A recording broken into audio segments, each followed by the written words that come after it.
আজকের গল্প রাত 12টা। সেদিন ছমছমে বৃষ্টি। আমি জানলার পাশে দাঁড়িয়ে আছি। একটা টিকটিকির আওয়াজে আমি অন্যমনস্ক হয়ে জানলার ধার থেকে সরে গেলাম। তখনই হঠাৎ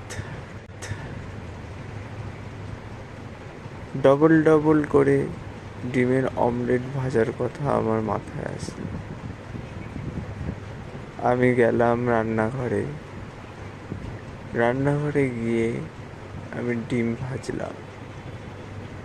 সেই ডিমটা খেয়ে দেখি রাত তখন 12টা বেজে গেছে।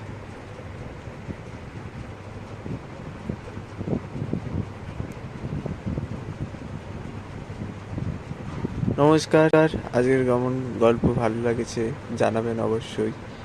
আমি এরকম ইন্টারেস্টিং গল্প প্রত্যেকদিন নিয়ে আসবো আপনাদের জন্য। ধন্যবাদ।